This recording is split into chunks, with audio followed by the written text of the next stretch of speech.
தஞ்சை கிழக்கு மாவட்ட தமிழக வெற்றிக் கழகம் சார்பில் ரமலான் இப்தார் நோன்பு திறப்பு. கும்பகோணம் மார்ச் 23. கும்பகோணத்தில் தஞ்சை கிழக்கு மாவட்ட மாநகர தமிழக வெற்றிக் கழகம் சார்பில் சமூக நல்லிணக்க ரமலான் இப்தார் நோன்பு திறப்பு நிகழ்ச்சி நடைபெற்றது. நிகழ்ச்சிக்கு குடந்தை டி ஆஷிக் அலி தலைமை வகித்தார்.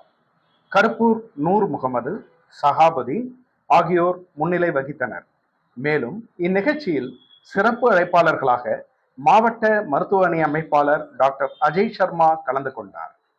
இதைத் தொடர்ந்து நிகழ்ச்சிக்கு தஞ்சை கிழக்கு மாவட்ட செயலாளர் வினோத் ரவி, தஞ்சை கிழக்கு மாவட்ட இணை செயலாளர் தாராசுரம் எஸ் பிரபாகரன், தஞ்சை கிழக்கு மாவட்ட பொருளாளர் சந்திரன், குடந்தை மாநகர செயலாளர் வீரா விஜயகுமார், குடந்தை மாநகர இணை செயலாளர் பெலிக்ஸ் ஆகியோர் சிறப்பு விருந்தினர்களாக கலந்து கொண்டு நிகழ்ச்சியை சிறப்பித்தனர்.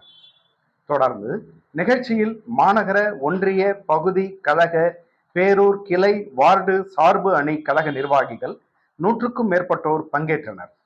நிகழ்ச்சியின் முடிவில் ஷேக் முகமது அவர்கள் நன்றி உரை வழங்கினார்.